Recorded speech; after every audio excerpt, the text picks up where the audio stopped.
or 2 teaspoons of instant coffee powder into the cream.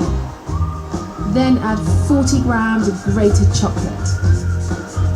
Now pour in 350 ml of Irish whiskey and stir gently. You can leave out the whiskey for a non-alcoholic velvety warming mochaccino. Finally, add 2 cans of condensed milk and a good drizzle of vanilla extract. Allow the mixture to cool before pouring it into bottles, and it's delicious served on the rocks.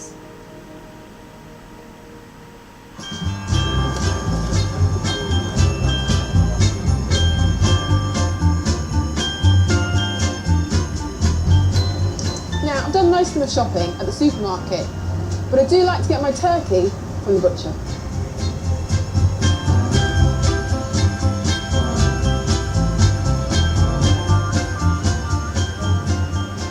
Right, Chris? Hello.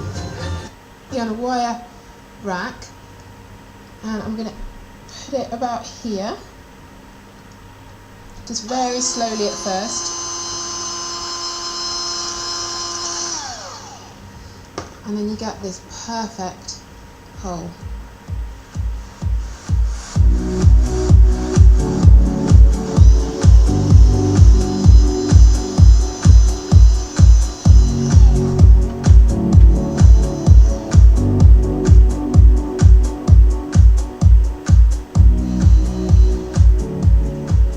Okay, now I like to decorate my cookies with icing. I mean, you can just use regular icing, but I like to use royal icing. You just get it from the supermarket. So you just want it to about that thickness, so it's quite gloopy. Of course, you can use a fabric piping bag, but I just like making my own. Just take some baking parchment, and then make a big triangle. And then you fold it into a cone with a pointy edge. And then just tuck this bit in. Piping bag. So just pour that in. It's about half full. Perfect. Okay. Snip the end with the scissors.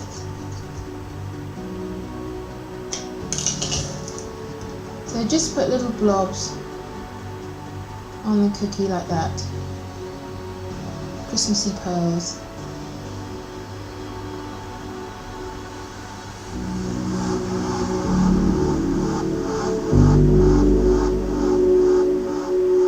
So that's one done, and now I've just got to get on with the rest.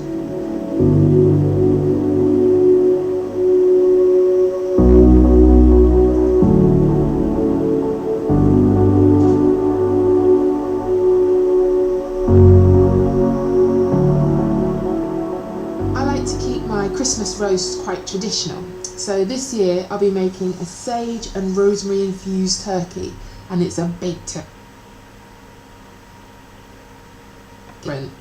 Something that's quick, something that I think looks pretty impressive, and something that we made last minute. And so I came up with my Winter Wonderland Christmas tray bake.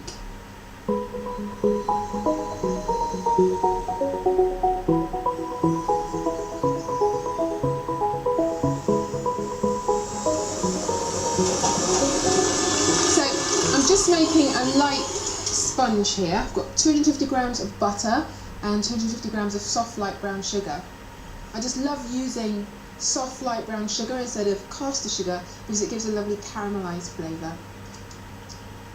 So I'm just going to add 2 eggs. I need 5 eggs altogether, but I like to add sort of half the eggs in now with half the flour, and then do the other half, and that way it doesn't curdle. A little bit of baking powder and some salt. Always put a pinch of salt in my cakes, it really helps the flavour, but not too much salt. And then give it another beat.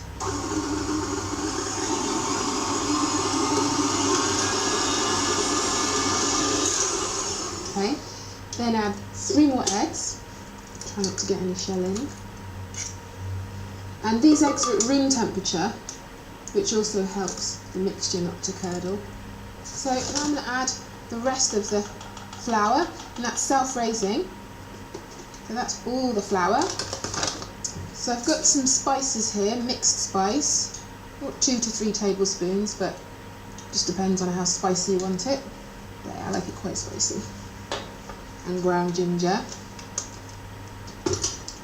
Another beet. It's flying everywhere, so I'm just get a tea towel. The old tea towel trick. And I'll just drop that in. Lovely. Really get a great smell from that. Whack it up. Just want it to get a little bit light and fluffy. Yeah. And then finally the fruit. So I've got 500 grams of mixed fruit here, and then 60 grams of cranberries somewhere in there too.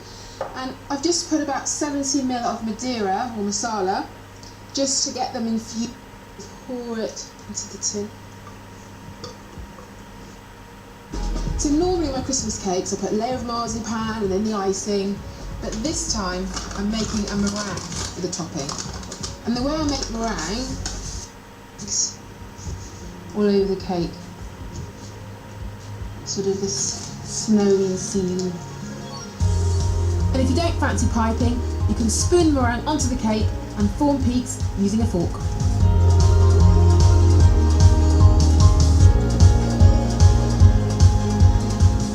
And then pop it back into the oven at 150 for about 20-25 minutes to cook the meringue. And there you go.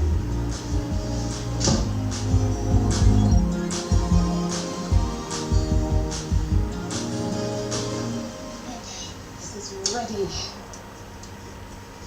Let's carefully get this out.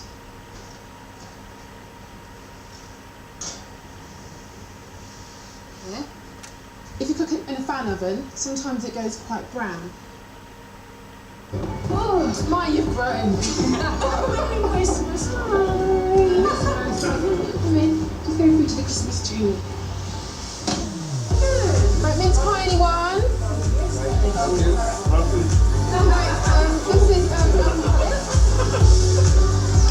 Christmas. The bird is ready. This is smelling so good.